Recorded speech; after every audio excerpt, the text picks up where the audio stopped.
Hey guys, it's Brian again. Coming here today to talk to you about today's topic, which is what to post on social media. Okay, now I had a client that came to me a couple weeks ago, and they were talking about what do I do on social media. They have no clue, right? They didn't know where to start, and it's tough, right? Because social media is a pretty big deal. If you put something on Facebook, everyone knows it's legit at that moment. Okay, so this is a pretty big topic. So we brought this over back to the team. And we sat down and we talked about a way that we can address all the different areas in your social media to make sure that we can help our clients be able to manage their social media, okay?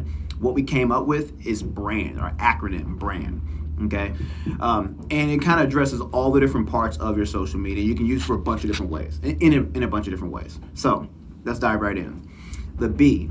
The B is for be yourself. You absolutely have to be yourself. When you're doing anything on social media, you have to be you because people see right through it. If you're not, no one wants to see anything inauthentic. We know it. We feel it. It's almost like a stain in your shirt, right? You can see it a mile away. A stain in a white shirt, you don't want to be the stain in a white shirt on social media. You don't want that at all. All right? So be honest with yourself. And be honest with the camera. Be honest with whatever you're posting. Just be you.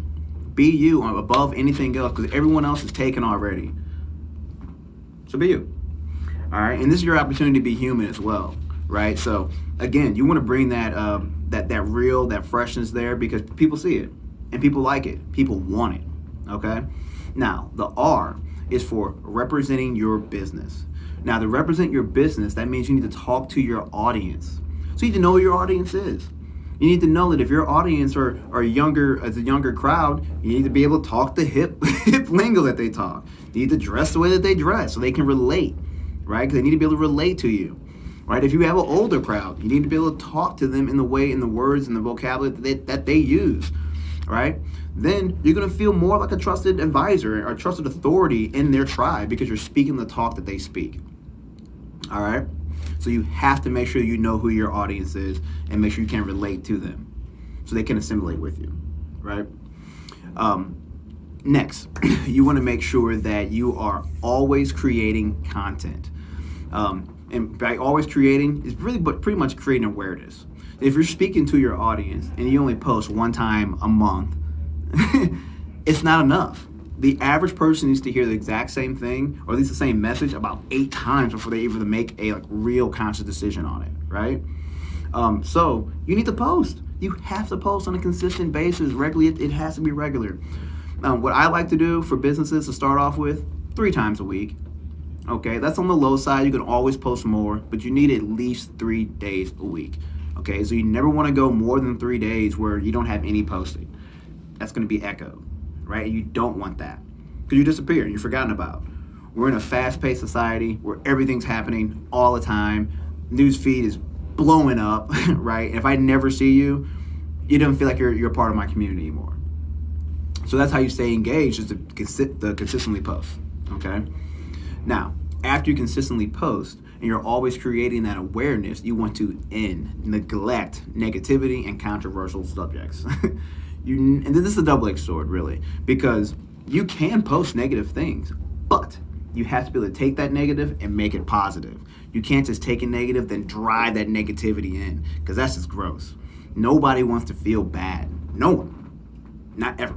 And when people are feeling bad, they want someone to pull them out, really. It's really a cry for help. So be that, right? Be that support. Be that one you can lean on and pull someone out of something bad. And the other part of this is that you want to stay away from negativity and controversial things because what that does is create a divide in your marketplace. Why would you want to do that? Why would you make it harder for yourself by making your customers or your potential customers or your potential clientele say, do I believe what they're saying or do I not? That's not the conversation I want my clients to have at all, ever. So I just stay away from that stuff. Right? And what I mean is things like politics. Keep your political views off of your social media for your business. For your personal stuff, you can do whatever you really want. I mean, I still kind of follow the same rules, but for your business, keep it out unless your business does something in the political world, right? Then it makes sense to talk about political things. And even then, I still wouldn't choose a side. What I would do is talk very informative and educate on both sides of the fence. So I play devil's advocate. And that way I wouldn't seem biased. I would seem like I'm knowledgeable. I would also seem like I'm credible and I'm trustworthy because I argue both points of it, right? So that way you can give your potential clientele the whole marketplace now. They can make their own decision. All you did was just support them making the decision. That's a feel-good moment. That's what you want your social media to do. Okay. Then D, the last one, D. Always demonstrate value. You absolutely have to give value. If you're not doing that, it's literally a waste of time. Okay? And the more value that you demonstrate, that's what's going to get your reactions up. That's going to make people hit that love button or that like button or that share button, or it's going to make them comment on it. Right? If you're creating real, meaningful value, it could be something that's to your audience that you know, right? It could have been a conversation that someone had a week or so ago, or they had today, or they were looking up online and, oh, you found, you were it. You were what they were looking for. Now, they're going to want to react with you, right? Which gives you an opportunity to reply back, because that's what you want. You want those reactions. You want those likes. You want those shares. You want those follows to your audience, the ones that are actually going to be using your product or service.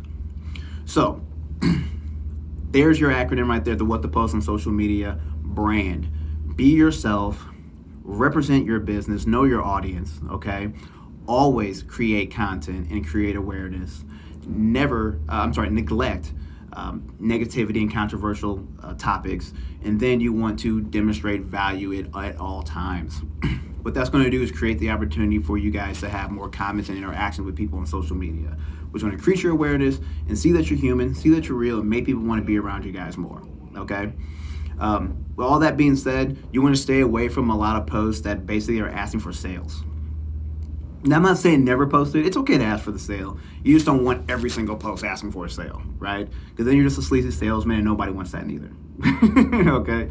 So you just want to educate, inform, be a listening ear, be a spot, a reference point for people to be a trusted authority in your community, in your audience. And that's going to create that value and make people want to share, like, and maybe even book an appointment. Okay?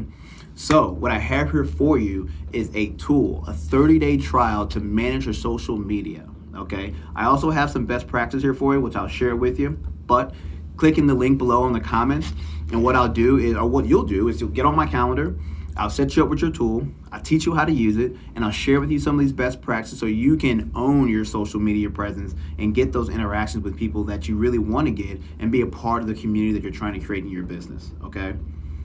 Happy social media posting. Click the link. I'll see you guys soon, okay? Later.